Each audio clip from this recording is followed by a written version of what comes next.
South Africa currently produces about a third of the doctoral graduates that the country needs. The country needs 7,000 academics in the next 4 years to supply tertiary demands alone.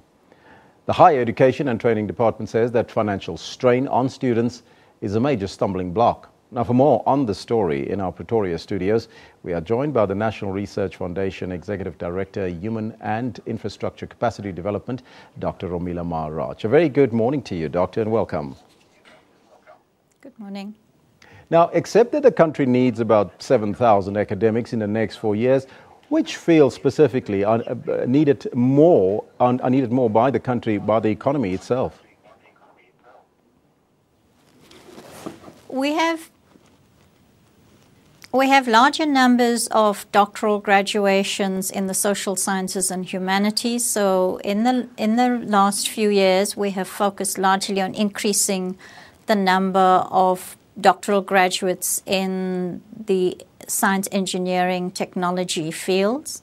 And we would like to see that those numbers increase to at least 50% of the doctoral graduates. Why is it so difficult to produce postgraduates in these particular fields, science and engineering? It has its origins in our education pipeline, and it starts at the school level. We need to see better prepared students exiting from the schooling system and entering the university system, so that better prepared students would be able to progress faster through both their undergraduate and their postgraduate degrees.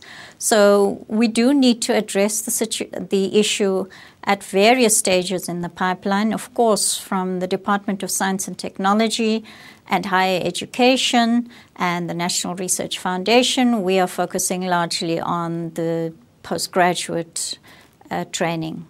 Now, according to your research, Doctor, how many Africans are enrolling in this field, and how many does the country actually need to produce?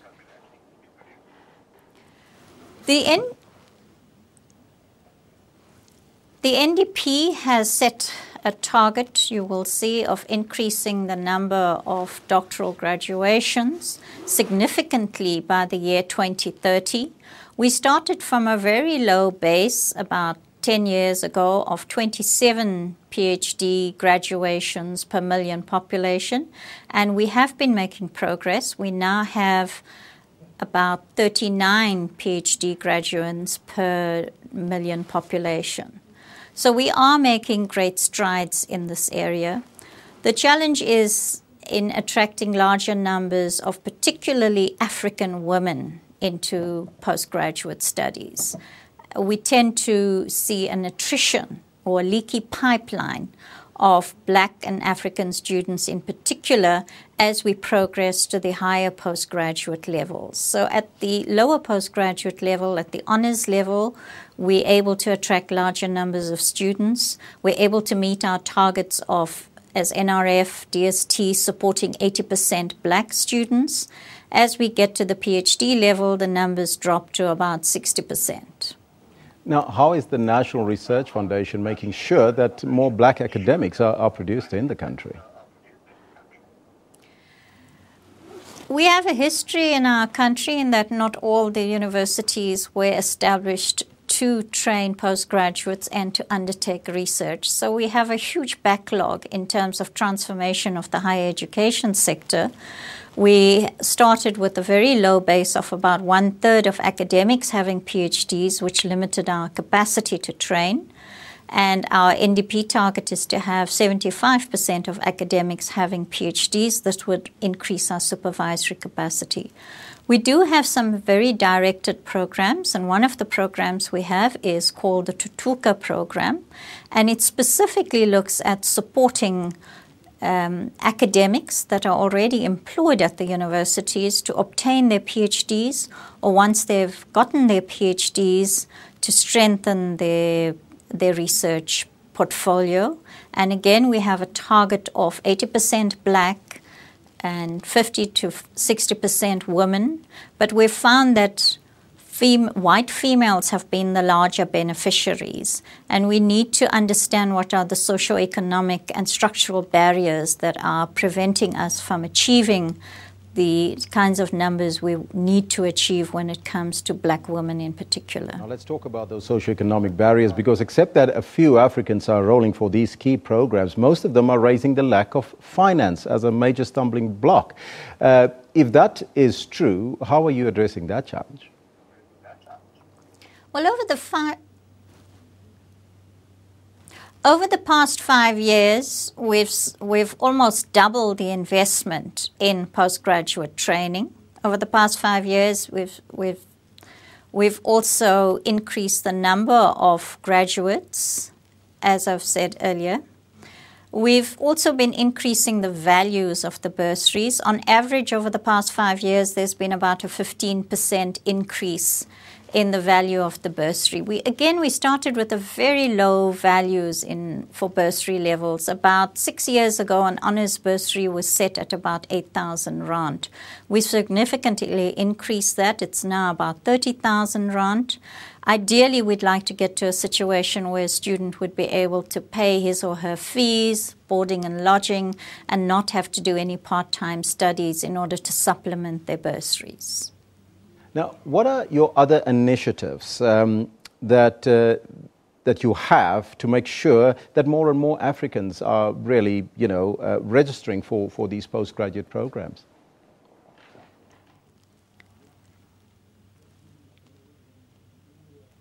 We've put a very strong focus, firstly, on giving preferential awards to black and particularly African students. We receive a very large number of applications. We receive in the order of 6,000 applications for master's and doctoral bursaries, and we're only able to fund about 1 in 5 of those. So the students are there. We're also providing support to the students to help them improve on their applications, to make sure that they've submit thorough applications and they're able to be more competitive in the review process. We've also have at the NRF an initiative called the South African PhD Project, which has as its flagship an annual PhD conference. And at this conference, we've started it as a national conference held in Gauteng. We've now been moving around the provinces, and we have around about 1,000 students per year, both prospective and current students attending these conferences, where we provide guidance, support, and open possibilities for them to guide them through their doctoral studies. Supply for these bursaries, Doctor? Sorry, can you repeat that question? How can the students apply for those bursaries that you're talking about? They apply on the NRF online system, and it's widely advertised through all of the universities, largely. Now, on the other hand, Doctor, there are many people with postgraduate qualifications, but they are not easily absorbed in the job markets because they are considered to be overqualified. How do you deal with that? Well, the statistics show that there is a very high employment rate of postgraduate students. It's a myth. What needs to change in South Africa is the perception by industry that the high-end skills are not needed. If we compare ourselves with the leading country internationally, which is Switzerland, Switzerland has 450 PhD graduates per million population. In South Africa, we have only 39 PhD graduates per million population.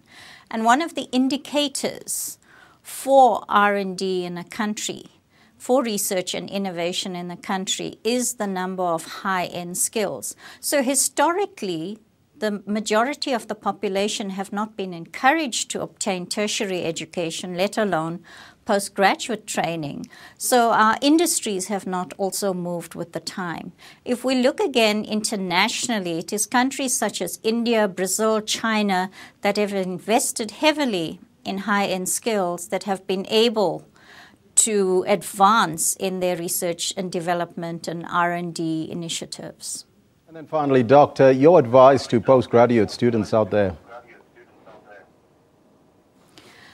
It's a long journey, it's a hard journey, and it is definitely worth it at the end. South Africa needs the high-end skills if we are to improve our competitive index. At the moment, we're sitting at 56 out of 143 countries, and it is part of nation building, so I would encourage undergraduates and postgraduates to seriously pursue a doctoral degree. Doctor, thank you so much for your time.